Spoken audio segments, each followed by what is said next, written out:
Welcome to Look Ahead Radio with Tom Arms and Lockwood Phillips. Coming up, viewpoints around the world with Tom Arms here on the Talk Station. And as always, to remind you, you're welcome to join us this evening. The 252 area code 247-7282. That's 247-7282. 910 area code of our listening audience. 353-4674. 353-4674. That toll-free number 800-818-2255. Via email at viewpoints@viewpointsradio at hotmail.com. Via Facebook at Viewpoints on the Talk Station. Before we get to Tom Arms, with that first hour was a series of interviews I did. One last week with Ken Geyer, co-author of The Gallant Men. And I'm remembering from memory the name of the book right offhand, about Don Stratton, one of the survivors of the bombing of the USS Arizona, and the other interview, William Reese. And as I was listening to the interview, and I failed to remember how long ago it was, 5 years ago, because I mentioned it was the 70th anniversary of Pearl Harbor, and of course today is the 75th anniversary of Pearl Harbor. A date that shall live in infamy, according to FDR, that fateful evening 2 days later, as a matter of fact, next day, as a matter of fact, not 2 days, when he received a declaration of war from Congress. So this is a particularly poignant time and a time to remember. So we'll get into this conversation. I'm sure we'll get Tom's remarks on this, and I'm looking forward to other observations of events around the world. So with that, Tom Arms joins us from LookAhead Radio. And Tom, good evening to you. Good evening, Lockwood. And I'll start with my age-old question. How's the weather in London? Oh, it's beautiful. Oh. It's absolutely gorgeous. The temperature has gone up. It's in the mid-60s. Oh, all right. Well, we're about to have It's the warmest it's been since 1977. Oh, wow. Well, that's within ranges. We're about to have a major hit, a Polar Express, as it's called. It's about to hit us here in the United States. And so temperatures here are going to decline considerably. Well, you mentioned the warm weather. What about the rain? Are you getting any inclement weather? Not here in London. Other parts of the country are getting a lot more rain than we are here in London. But it's not too bad here in London. All right. I want to go to my observations a few moments ago, just for a quick note. Today being Pearl Harbor Day, I'm just curious. Obviously, that's related to World War II. And my goodness, London had been at war for some almost 3 years prior to that point. They had been receiving bombings from German forces. And of course, most of Europe was at war by the time the U.S. finally entered the conflagration.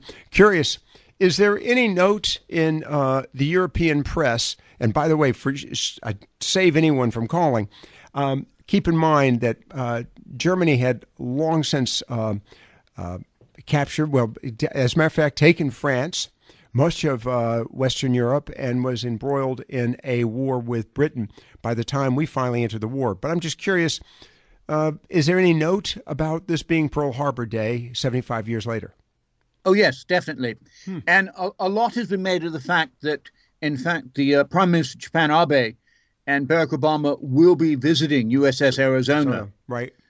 And, it's a return visit for the visit to Hiroshima. I should add, I think there's some things happening in Japan, too, at the moment. After the war, Japan was branded an aggressor nation. And its constitution was forced on it by the United States, which said that it could not have any forces overseas, that it could only have homeland defense forces. And in fact, I think it wasn't until 1953 that they were even allowed that. And it was very limited. But there's a movement in Japan to have that section of the Constitution rewritten. And next week, they're actually sending peacekeeping forces, 350 troops, to South Sudan as part of a UN force. Interesting. Well, again, this is something that you don't see a great deal of here in the States. Of course, related to Japan defending itself, there's been a growing interest in that here in the States because of the implications of greater aggressiveness on the part of China, particularly, and the awareness that Japan is really a key player in the Pacific. And of course, now with the question as to what role the Philippines might play, as Japan becomes an even more important partner to the United States, but I would say to Western democracy as well. That gets to one other quick question for you, Tom. And again, a little bit off the subject matter today. China and the fact that the Chinese, and we're going to get into another discussion about China related to Aleppo, but I'm just curious. I'll tell you what, let's stick with this. Let's talk about this in relationship to Donald Trump's tweets and, of course, also his response and to a phone call from Taiwan. How was that played this past week there in Europe, in the European press? Well, it was played basically as another diplomatic gaffe. And it was very interesting also to note the response from Beijing. There's a state-controlled English language paper, which is seen as pretty much a mouthpiece when talking to the Anglo-Saxon world, a mouthpiece of the government. Mm-hmm. That's the China Daily. Right. And after the initial phone call, it said that the incident, quote, exposed nothing but his, that is Donald Trump's, and his transition team's inexperience in dealing with foreign affairs. In short, they were trying to play it down. But that was after the phone call. Mm-hmm. The immediate thing was the phone call. And then immediately after that, I don't think it was more than a day or two, he put out another couple of tweets, one about currency manipulation, mm-hmm. and the next one about the South China Sea. And so it's like, bang, bang. And then this morning, there were reports cropping up that the phone call wasn't a mistake. Right. that it wasn't an accident, which I never thought it was, and that it was orchestrated by Bob Dole. Right. Who was paid $140,000 for it. And that members of the Trump team have been in Taiwan discussing matters. I don't know what matters they've been discussing specifically, but, that they were probably clearing the way for this phone call.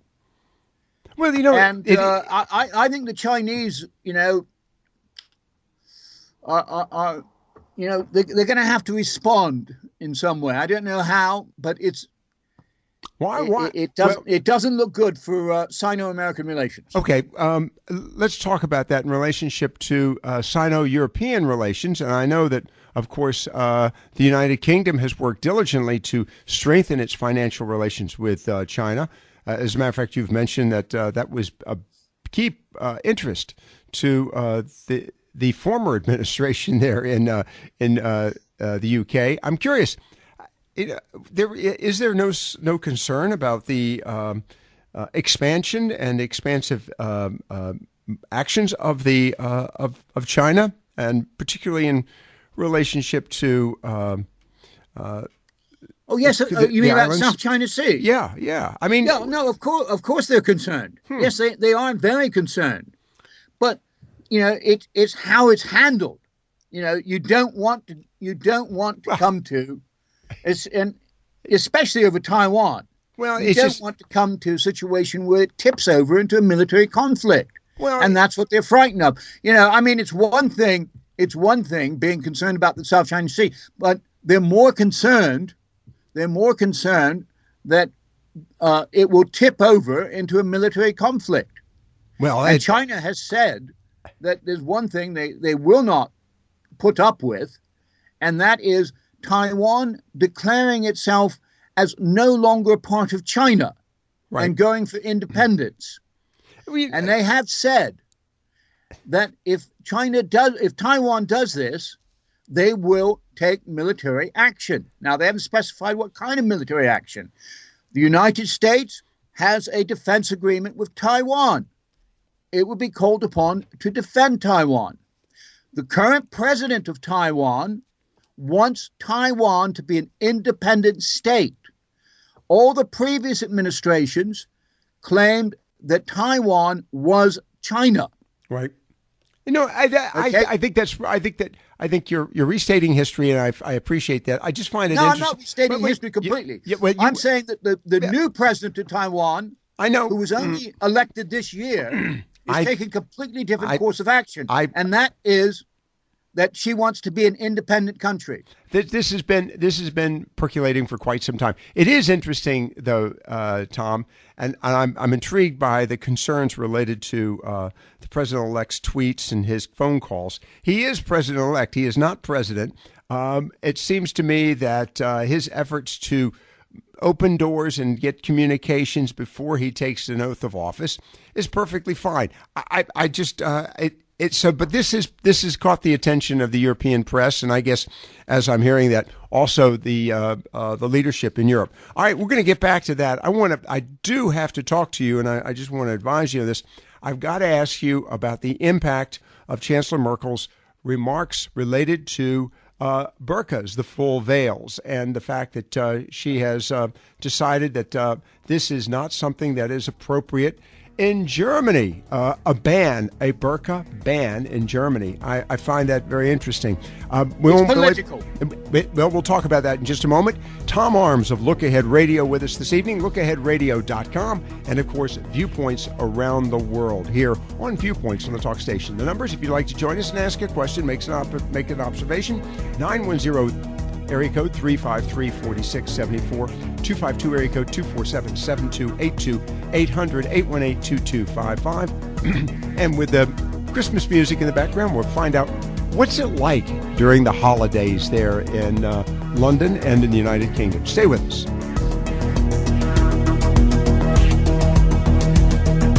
Look Ahead Radio will return in just a moment. This is Tom Arms with LookAheadNews.com's World Report for the week beginning 12th of December. Look Ahead broadcasts tomorrow's news today so that you can plan to participate. On Thursday, President-elect Donald Trump unveils his plans to separate himself from his multi-billion-dollar business so, as he puts it, he can concentrate on making America great again. Earlier in the week, Mr. Trump continues annoying the Chinese by meeting the exiled Tibetan leader, the Dalai Lama. On Monday, the EU foreign ministers meet in Brussels to sign a political cooperation agreement with Cuba and with Colombian President Juan Manuel Santos, who is on a tour of Europe after being awarded the Nobel Peace Prize. Later in the week, on Tuesday, the European Parliament awards its Sakharov Prize to Lamia al-Bashar and Nadia Murad, who escaped from ISIS sex slavery. On Thursday, EU heads of government hold another special summit. The top topics on the agenda are the Turkish threat to release immigrants, Brexit, the Italian referendum vote, EU-Russian relations, and relations with Ukraine after a Dutch referendum rejected closer relations with that country. Russian President Vladimir Putin visits Japan next Thursday, and it is hoped that he will sign a deal ending the long-running dispute over the Kuril Islands. Also in Japan, 350 Japanese troops leave for South Sudan, where they will join the UN peacekeeping force there. Back to Monday, when New Zealand's ruling National Party elects a new leader and prime minister. And on Tuesday, the World Health Organization publishes its annual malaria report. And finally, a handwritten J.K. Rowling one-off Harry Potter spin-off, Tales of Beedle the Bard, goes under the auction hammer in London next Tuesday. It is expected to fetch $600,000. And that was next week's News Today so that you can plan to participate in the world around you. Stay tuned after this message for LookAheadNews.com's expanded world analysis. They say the best things in life are free. So, hey, why are we paying so much for our basic information and entertainment needs? The average cable TV bill has more than doubled in the last 10 years. The price of movie tickets keeps going up. So, exactly what is free today anyway? Well, you're listening to it. Local radio. Support the advertisers that support this radio station. And keep listening. We won't send you a bill. There are still some things you just shouldn't have to pay for. This is Tom Arms with LookAheadNews.com's expanded world analysis for the week beginning the 12th of December. LookAhead broadcasts tomorrow's news today so that you can plan to participate. Will Donald Trump continue to run his business from the White House? Will his family run the business for him? Will he, like previous presidents, put his business into a blind trust to ensure that there's no conflict of interest? The president-elect says that all will be revealed in a press conference next Thursday, but the issue is likely to dog President Trump for some time. Cuba and China are also high on the Trump agenda. So far, he has annoyed Beijing with his phone conversation with the Taiwanese president and tweets about the South China Sea and currency manipulation. Next week, he will add to the list by meeting exiled Tibetan leader the Dalai Lama. As for Cuba, Trump has threatened to reverse Obama's improved relations policy, but the Europeans are plowing ahead by signing a political cooperation agreement with Havana. According to the European Commission, the deal aims to promote sustainable development, democracy, and human rights in Cuba. The Sakharov Prize, presented by the European Parliament, is the world's top human rights award. Next Tuesday it will be awarded to Lamia Aishi Bashar and Nadia Murad, who escaped from ISIS-imposed sex slavery and risked international humiliation to tell their story to the world. There's another special EU Heads of Government Summit as Europe faces crisis after crisis. This summit will focus on the aftermath of the referendum vote in Italy and the possibility of loosening financial regulations to aid Italian banks. Also on the agenda is relations with Ukraine and Russia following Russian military gains in Syria and the Dutch refusal to allow closer EU-Ukrainian relations. And finally, recent threats from Turkey are forcing the EU to stay heavily focused on the immigration problem. Around 400,000 people a year die from malaria, most of them children under 5. Next week, the World Health Organization publishes its annual World Malaria Report and is expected to report significant success in combating the disease. But the London-based Malaria Consortium has warned that, ironically, international success in combating the disease means that donor governments are cutting back funds, raising the possibility that the disease could bounce back with a vengeance. The Kuril Islands at the northern end of the Japanese archipelago were grabbed by the old Soviet Union at the end of World War II. Japan has been demanding them back ever since. On Thursday and Friday next week, Russian President Vladimir Putin flies to Tokyo amid reports that he and Japanese Prime Minister Shinzo Abe will sign a deal over the disputed islands. And that was next week's news today so that you can plan to participate in the world around you. Stay tuned for Viewpoints Around the World with myself and Lockwood Phillips. Welcome back to Look Ahead Radio. Here is Lockwood Phillips. Viewpoints Around the World with Tom Arms joining us this evening here on the talk station FM 107 AM 1240. The story reads, Angela Merkel on Tuesday, that is yesterday, called for a burqa ban in Germany and pledged never to repeat her air quotes, open door refugee policy of 2015 as she launched her bid to win a historic fourth term as chancellor. Tom Arms of Look Ahead Radio joining us. Tom, that was somewhat of a surprise yesterday. We don't need to go into a great deal of details. I think you gave me the answer as we were going to the break. Purely politics? Is that what you think? Yeah, purely politics. I mean, she announced it at the conference where she confirmed that she was going to be running for a fourth term as chancellor. It was a vote-getting announcement. It was the answer to the Alternative for Deutschland.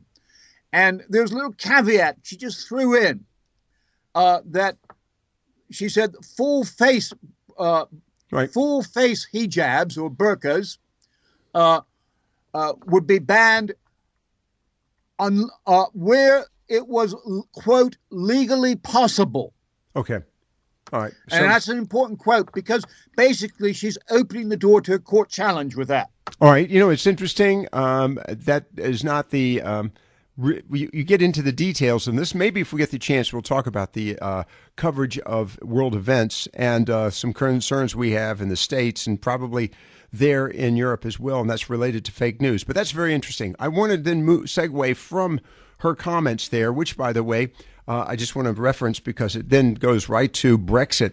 She vowed to defend the European Union and warned that Britain would not be allowed to cherry pick in Brexit negotiations and condemned the West's failure to prevent the violence and suffering in Aleppo as a disgrace. We'll get to Aleppo as well. Let's talk about Brexit and the euro. And I've got a note here, the court case and the impact of a Richmond by-election. I'm sure that's BI election. Is this forcing a change in government policy towards Brexit? What's happening? Because Brexit really is, there are two major tipping points, Tom. Brexit There's dozens of major tipping points. No. Really two major tipping points. Brexit and Donald Trump. But let's focus on Brexit first. We've got about 3 minutes. What is the future of Brexit? What's happening in the UK? Well, former British Prime Minister Harold Wilson once famously said that a week is a long time in politics. Mm-hmm. Things are changing so fast on the Brexit front, and it's so fluid that in the UK at the moment, 10 minutes seems like an eternity. Right. I mean, we've had the Richmond by-election where the pro-European Lib Dems won with a 26-point swing, upset victory, huge upset, a clear challenge to the government from the centre-left. You've had the start of the Brexit court case in the British Supreme Court. This is all, in the last week. Mm-hmm. And if it goes against the government as expected, then, it may require Parliament to vote on the invoking of Article 50 of the Lisbon Treaty before they can start negotiations. Then you've had the EU's chief Brexit negotiator, Michel Barnier, yesterday saying that the two sides will actually have only 18 months to negotiate one of the most complicated deals in European history, because it's going to take 6 months for the 27 national parliaments to approve the final settlement. That has to be part of the 2-year process. I've got the answer to that. It's called. Wait a minute, there's one more thing, Lockwood. Okay. And finally, just a few hours ago, there was another shift. Theresa May won a battle with Parliament. They said they would respect the government's timetable, which means Article 50, they've agreed, Parliament has agreed, that Article 50 will be invoked at the end of March. But in return, she's done a U-turn on publishing details of her strategy. She says she will publish details of the strategy before the end of March. Exactly when, we don't know. She's being a bit cagey about that, but she's always refused to do that. Now, all this could change with the verdict from the court. It's all a mess. The solution to this is how they handled the Gordian knot. Pull out a very big sword and cut it. And that is the Brexiteers' argument. I think it's. I think it works. But okay. Yeah. Well, that you would be a solid Brexiteer. I am. Unfortunately, it's not a knot. It's not a piece of rope. It's people's lives. Well, it's people's businesses. Well, all right. I would applaud that. All right. Let's go to one other quick item before we go to the break. The UK government's anti-extremist strategy facing a high court challenge, freedom of speech versus security. Tell us what's happening there. Yeah, well, the British government has a policy called Prevent. Mm-hmm. And what it is, it basically puts the impetus or makes the universities responsible for ensuring that there's no hate speech, that there are no Muslim activists going onto the campus and trying to recruit jihadists or anything like that. And the universities are actually under a legal obligation now to do that, to prevent these people from coming on campus. Well, this is being challenged in the British High Court by a Muslim activist, a British Muslim activist called Dr. Salman Butt. And Dr. Butt says that basically that this is taking away his freedom of speech. And the court has agreed to hear this. Now, I think it's a very interesting case because on one side, he's going out there and making statements which the government says are against British values and preaching in favor of things like Sharia law and so forth. And you can sympathize with the government on that. Why should he be allowed to do that? On the other side, there is the right of freedom of speech. And I think this is the same sort of problem you're going to have in the States as well. I can see a case coming up before the Supreme Court very much like this one. It's interesting. The difference here is really reverse in our campuses, and that is that we have a lot of campuses that won't allow conservatives to talk, and in fact are chasing them off the campus. So in some regards, we already have that situation, only it's totally in reverse. Tom, we'll take a quick break on that. We're going to come back. We've got to also talk about the Italian referendum as well, what that means for Brexit and the European Union. You're listening to Viewpoints Around the World with Tom Arms of Look Ahead Radio. And just make mention of this, Look Ahead Radio heard every Friday here on the talk station, as well as LookAheadNews.com. Look Ahead Radio will return in just a moment.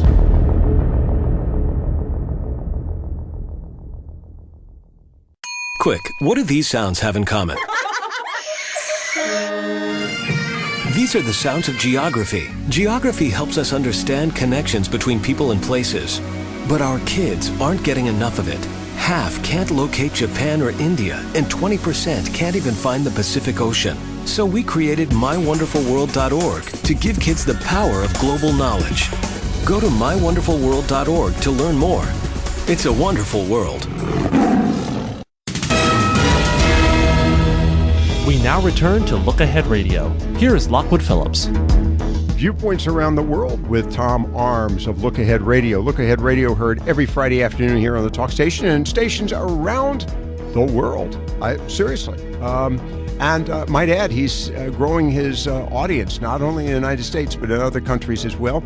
And, of course, LookAheadNews.com. Tom, we've got a caller standing by. I'm going to go to Bob in Morehead City, but then I want to get back to you about the Italian referendum. That's a big story, and I'm not sure that we fully understand. But Bob in Morehead City joins us. Bob, good evening. And, by the way, Merry Christmas to you, sir. Christmas, and hello, Tom. Hello, Bob. Merry Christmas. About the Muslim Council of Britain blaming the white British people for the problems the Muslims are having by not integrating into the Muslim communities. That really, that looks like, again, the tail wagging the dog. Britain's bent over backwards to help these people come into the country, but now these people are blaming Britain because of the problems they're having. That doesn't make any sense. And by the way, let me add to that very quickly, Tom. It has been the history of the past in countries that are the receiving countries. The refugees have assimilated. Are they assimilating? Are they even making an effort to assimilate in the UK? Tom? Oh, you've asked me this several times, Lockwood, and yes and no. I mean, when they first arrive, it's difficult for anyone to assimilate in a new country. I think if you look at American history, the first generation Italians, the first generation Irish and Chinese, they all had difficulty assimilating, language problems and everything else. But their children usually have assimilated quite well. They've gone to British schools. They've learned to speak English. That becomes their first language. Their friends all speak English, and their friends are British or whatever, Afro-Caribbean. And so they have usually assimilated by a generation. I think that's probably true of most immigrants anywhere. But what about Bob's concern or observations related to the accusations that Bob, if I understand it, the Muslims are upset because the UK has not become more, if you will, Muslim-like. What's the case there, Tom? Well, I'd like to ask Bob exactly where he read that, because I haven't seen that one. Okay. It came over Breitbart News. Okay. Well, there we have a start, because I'll be honest with you, Bob, I don't believe 5% of what I read in Breitbart News. All right. That has not been reported. That has not been reported. Controversial, I understand that, but they dig up some stories and no other publication. Yeah, well, that has not been reported anywhere else that I've seen. Okay. I read, it just concerns me. I read like I'm 6 hours a day. Wait. One at a time. Go ahead, Bob. Go ahead, Bob. I just said that bothers me because I think it's happening here in the United States. We got enclaves of Muslims here in the United States, and they won't even allow Americans into those enclaves, which is the reverse of what I'm hearing here. I'll just tell you a story from Breitbart News that I saw and was reported, and it's been repeated by a lot of people, and that is that 10,000 white British women a year are raped by Muslim men. Okay? There are not 10,000 rapes in this country every year. Well, let's put it this way. There aren't that many of them reported. Let's leave it at that. Bob, yep. I appreciate your call. I've got another caller standing by, but I appreciate that. And Thank you, Tom. Have a good day. Thanks very much, Bob. Okay. Merry Christmas. All right. The other aspect of this, and we won't have time to talk about this evening, Tom, but is the issue of news sources and the integrity of that information. You actually allude to that with your observations, but let's go to. I would like to talk about that sometime. All right, I think it's an important issue. Let's go. Let's freedom of speech is being destroyed by freedom of speech. That is a paradoxical remark, and it's ironic. Yes, you're correct. Let's go to Arthur in Jacksonville. Arthur, good evening. Tom Arms, our guest this evening. Hey, good evening, gentlemen. Tom, I think you might be wrong about assimilation. This time around, the Irish and the Italian had nothing similar to honor killings. Oh, okay. Nothing similar. They had other things, though.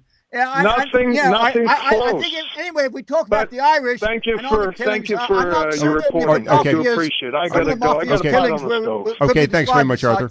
Go ahead. One more time, Tom. He was. You were going right into the conversation without hearing his comment. He does appreciate your reporting, but go back to it, Tom. Yeah, I'm not certain. You can pick out specific things in any national group. As for honor killings, I think the Italian were pretty loose with their killings in the earlier part of the 20th century. Well, I tell you what, I think we're off the topic. It's just an interesting observation we got started with. Tom, we've got about 2 minutes before we go to the next break. Let's talk very quickly about the Italian referendum. The fact that it was a no vote. What does this mean for Europe? Well, explain this very quickly. What was the vote about, and what does this mean for the European Union? And is this another hit to the EU? Well, technically, the vote was about reforming the Senate, but what it turned into was a vote for or vote against the political establishment and Prime Minister Matteo Renzi in particular. Okay, now the opposition to the vote was mainly organized by the Five Star Movement, and the Five Star Movement wants to pull Italy out of the euro. Now, it doesn't want to pull it out of the EU, out of the European Union. Okay. It just wants to pull it out of the euro so that it has more control over economic policy. Now, my quick question, though, without the euro, how does the European Union stand? It would definitely weaken the European Union. Okay. And some people say it'd be worse than Brexit. Other people say it wouldn't be as bad because... But okay, we won't get into details of that, but I was just curious about that. All right, we've got more to come. We've got to talk about issue in India politics, and we have an interesting story here. The Chinese veto over Aleppo. China and Aleppo? We'll find out more about that in just a moment with Tom Arms from Look Ahead Radio and, of course, LookAheadNews.com. Look Ahead Radio will return in just a moment. Observations of an Expat by Tom Arms from LookAheadNews.com. The populist right is riding high, for now. Unfortunately for them, world demographics are stacked against them, and demographics, like the tides of history, are unstoppable. Let's start with a look at the average Trump voter, whose profile, you might be surprised to know, is largely mirrored across the populist right throughout the Western world.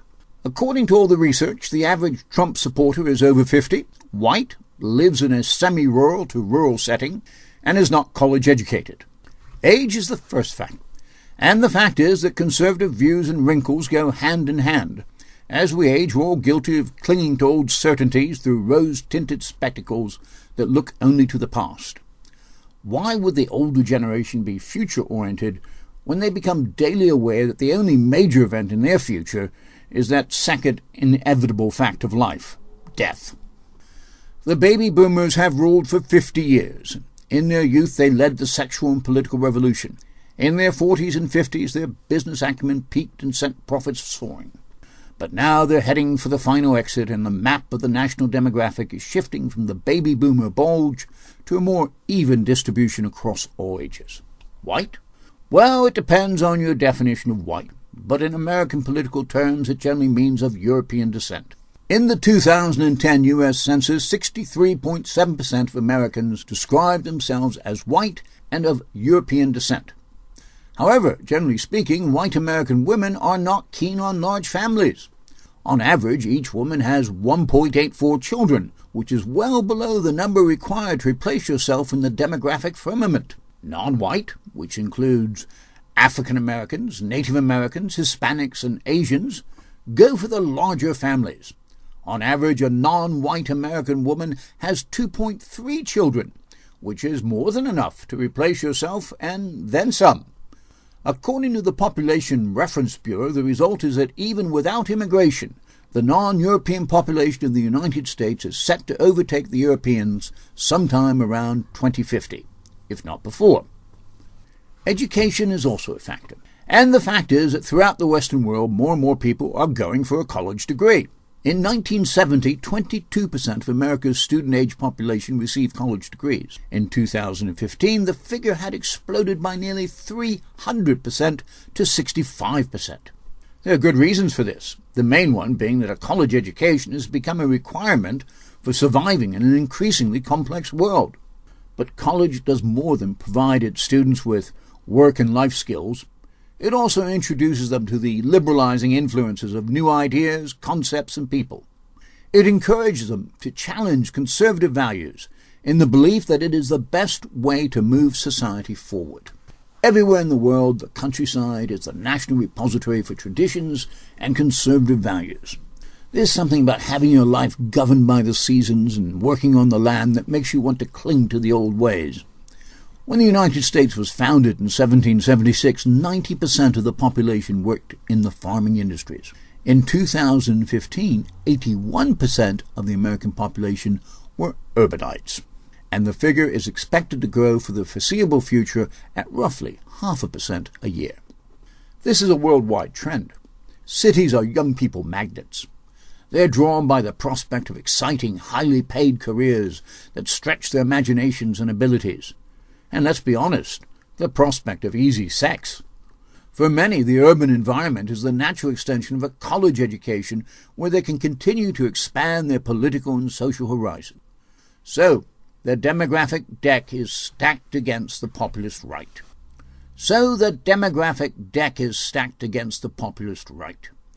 They can attempt to reshuffle the deck with a change in the law here, a tightening of the immigration policies there, and a Supreme Court appointee or two. They can build a political seawall.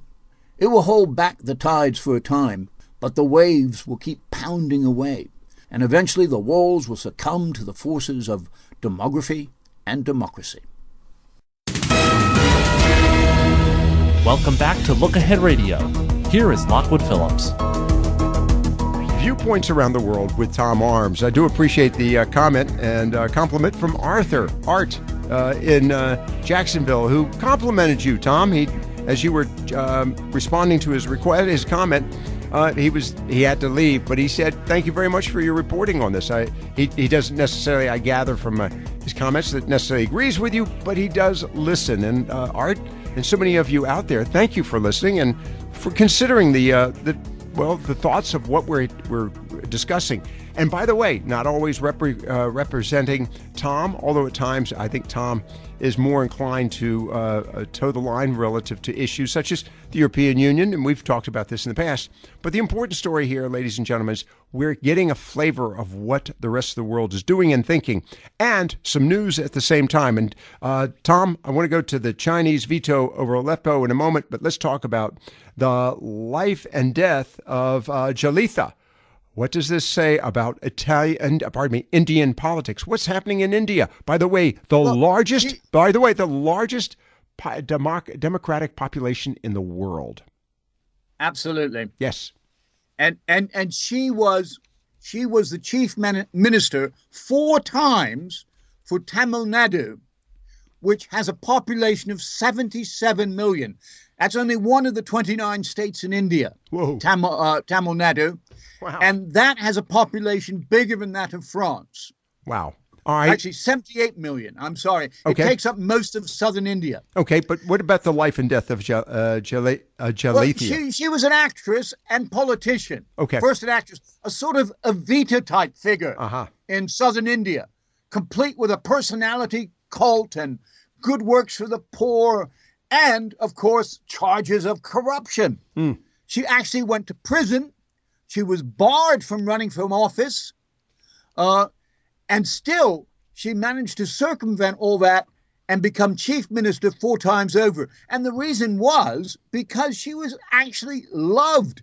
She did things like, set up soup kitchens and canteens for the poor and distribute money. She gave away 40,000 television sets at one stage. All right. What does this, very quickly, because we got to get to the Chinese issue before we go to the break, at the end of the show. What does this say about Indian politics in India? Well, what it says, because she was also incredibly corrupt. One time they raided her house and they discovered something like 1,000 saris, silk saris, and 750 shoes. Okay? You don't get that sort of those sort of things on a politician's pay.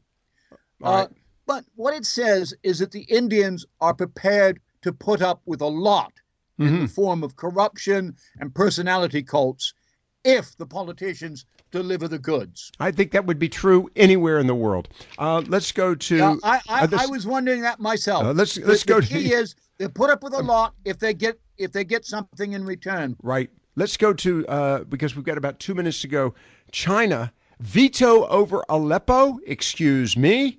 What is China? What is the participation of China in the Middle East and Aleppo and Syria? The key is that China is supporting Russia over Syria. Okay. And in Aleppo. And there was a vote in the Security Council. Britain, France, and the U.S. put forward another Security Council resolution condemning Russian actions in Aleppo.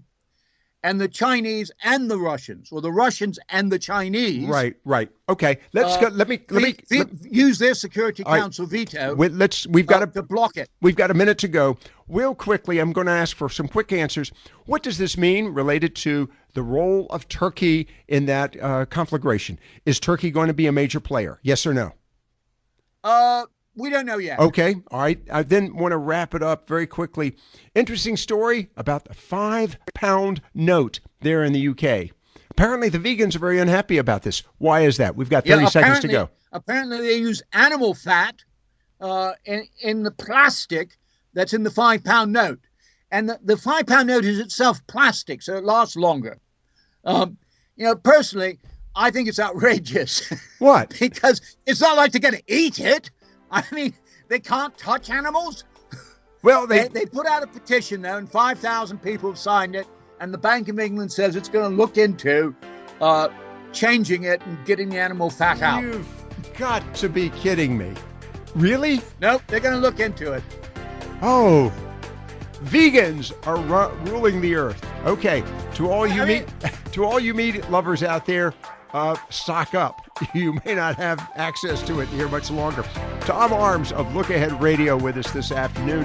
Of course, Look Ahead Radio heard every Friday afternoon here on the Talk Station and stations around the country and around the world, and LookAheadNews.com with viewpoints around the world on the Talk Station FM 107 AM 1240.